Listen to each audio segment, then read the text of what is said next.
Representative Alexandria Ocasio-Cortez, Democrat of New York, is signaling that she will not support a primary challenge to House Minority Leader Hakeem Jeffries, Freudian slip, Democrat of New York, in next year's race. Chi Osei, a member of the New York City Council and a Democratic Socialist, filed paperwork on Monday to run against Jeffries in the Empire State's 8th Congressional District. I certainly don't think a primary challenge to leader is a good thing right now, Ocasio-Cortez told Axios on Monday.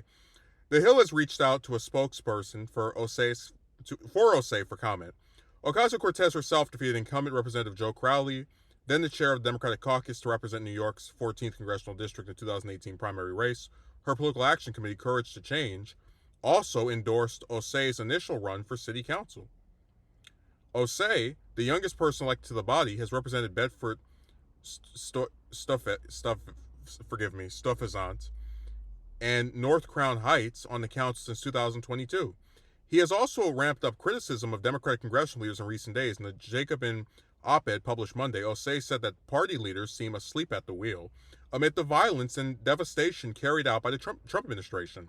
The city council member also backed New York's mayor-elect Zohran Mamdani in the city's mayoral race.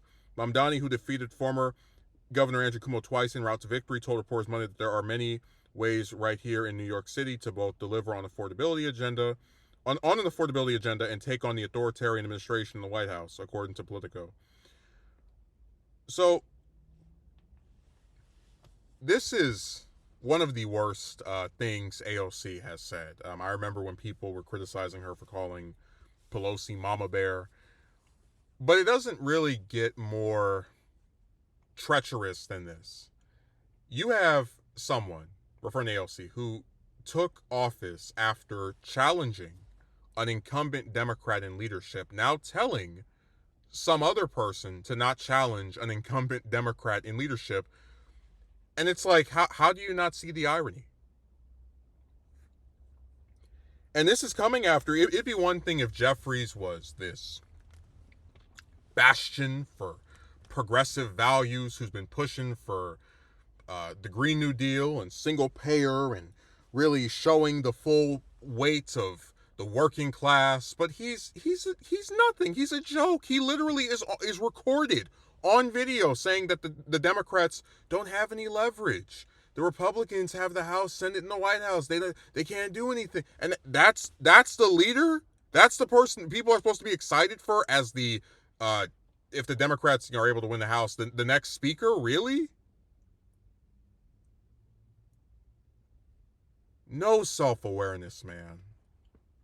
And then you got to remember, like, putting aside AOC becoming a House member solely by defeating a incumbent Democratic member of the party's leadership in the House, she is being rumored as someone who could either run for president in 2028 or run against Schumer in 2028. And I was much more supportive of her running against Schumer, which really is more having to do with just being sick of Schumer versus being some big fan of hers. I've waned on her over the last several years. But it's like if she decides to run against Schumer after saying something like this, I do not see where anyone can defend her against being labeled a hypocrite. Like, you are going to tell other people, don't run against the leadership of our party. It's not a good idea, while you were elected first by running against the leadership of the party, and then are possibly considering running against the leadership of the party again this time to get in the Senate. Now, the way American politics should work is that any office holder, it could be a councilman, a congressman, a governor, a senator, a president, if they are worth a damn in the eyes of the voters, they are susceptible. This could happen. It won't necessarily happen every time, but they are susceptible to being primaried by anyone. It could be a school teacher. It could be another politician, and oftentimes it usually is another politician. And if they are liked by the voters, if the voters decide they want to retain this person, they can cruise to another victory, no problem. The idea that Jeffries could be primaried by, and look, I'm just gonna say it. I've never heard of this guy before. I don't have any issue with him. I'm just telling the truth. I've never heard of him. But that's how it was with Mamdani. Before Mamdani ran for mayor, I was not familiar with him. But the idea that Jeffries could be primaried by someone and possibly lose, right? Someone no one ever heard of, and possibly not win, is a testament to his own lack of popularity with not only the U.S. in general, but with his own district, if that were to happen. And I don't understand how you can it's literally just the more undemocratic comments coming from members of the supposed Democratic Party. That's what it comes down to. Now, I've talked about wanting to primary the Democrat who represents my district, and this person, I believe, is very weak. I believe, well, I know they don't campaign. They just expect to be reelected every 2 years until they either retire or they run for something else, because it's all just a big game of, collecting a check of over $100,000 every year while doing nothing to earn that money.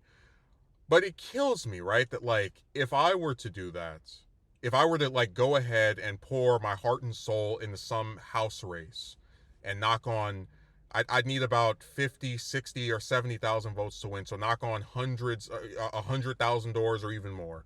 The idea that AOC, if made privy to this, would distance herself from a primary challenge while also being the product of a primary challenge herself, makes me sick to my stomach. It is a bigger betrayal, because it's like, you expect the regular old Democrats to be like, oh man, don't challenge Leader Schumer, don't challenge Pelosi, who, now we don't have to worry about challenging, she's retiring, but you expect them to side with the party leaders, to quell any push to get somebody possibly more progressive. But when one of the members of the squad of the group that is, these are supposed to be the insurgents, the people who were the direct response to Sanders running against Hillary in 2016. Well, there were a lot of people who voted for Sanders that year, not even because they like single payer, not even because they want free college. Literally, there were people who felt like, how the hell are we going to have an ordained Democratic nominee, right? Like, you had all these Democrats sat on a bench and said, we're not going to run if Hillary runs, or they just would not even think of challenging her, basically treating her like she was a damn incumbent president without even being elected to anything. And again, these members of the squad were the direct response to the movement that Sanders started with our revolution. And give it not even 10 years, and what do we see? You got the mascot, the main one, the one with the highest name recognition, saying, "Oh, you want to challenge a party leader like I did? I don't think that's a good idea." And this is what's so crazy about it. All it does is show how out of touch she is. So this is one of the worst comments AOC. Like, I thought her saying that Harris was working tirelessly for a ceasefire was just a lie, and I maintain that was the worst speech of last year, bar none. But I don't even know what you would file this under. Worst comment of the year. I'm not expecting her again to be like, I can't wait to see Jeffries out of a job and sitting in his little apartment next year. But at the very least, go, hey, you know what? If somebody else primaries Jeffries, they have the right to do that. We'll see if people want to reelect our leader. At least something like that. You could kind of go, okay, you know what? I get it. This is not an issue. Whatever. But even a diplomatic answer like that, we would have been satisfied with. Instead, we get full-throated bootlicking and jumping in the way and it's like, for what? He can't even do anything. He said it. The Republicans have leverage, so you're literally kowtowing to a guy whose leadership is directly stymied by the failures of his own party to win anything. Like he said it himself, they lost the White House. Oh, they only had 100 plus days with their candidate. Whatever, we can debate the semantics of that race. But they lost the White House. They lost the Senate. They lost the House. Like, they don't control anything. So why give in to him? And there's a possibility that depending on how stupid they are next year, they might not win the Senate or the House back. We could theoretically have an entire presidency of, Trump's whole second term go by with Jeffries as the Democratic leader, and the Democrats just have, they either don't have the Senate or the House for the whole time, or they get the Senate back for like the last 2 years. Like you're literally cowering to someone that can't do anything for you. It's sick, man. Look, I will say this. The point of politicians, it's not to wear a suit and tie or some dress with nice pretty pumps.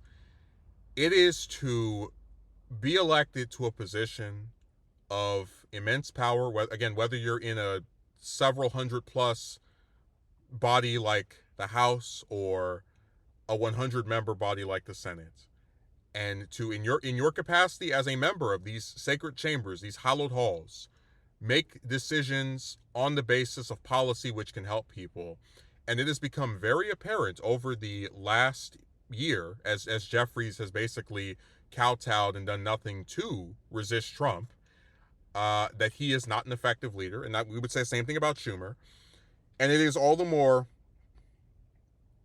disgusting, disappointing that one of the people who was elected on the basis of, I'm not going to kowtow to whoever they say is next in line to be leader, to just throw her hands up and go, oh no, I can't, it's a bad idea to do what I did. When I did it, it was cool. When somebody else does it, it's not a good idea. Like I said, there should not be any damn sacred cow politicians. There shouldn't be anywhere they can just stay in their job and, oh no one can run against them. To hell with that. I've never heard of the guy that Jeffries is trying to, that's trying to challenge Jeffries, but I would definitely like to assist him. Same thing with the one that's trying to take Pelosi's seat. We don't need these people. So it's sad, man. It's like, if this is as progressive as we get, almost makes you kind of miss the Pelosi wing. It's like, because at least with them, they're not gonna, you're not gonna see Steny Hoyer or Clyburn be like, oh yeah, it's time for Jeffries to get primary. They would never do that, not in a million years, because it's all part of their little, their blue MAGA, their cult. But it's really sad when someone who supposedly is more in line with the working class or the voters is just like, well, I have to kowtow to this person.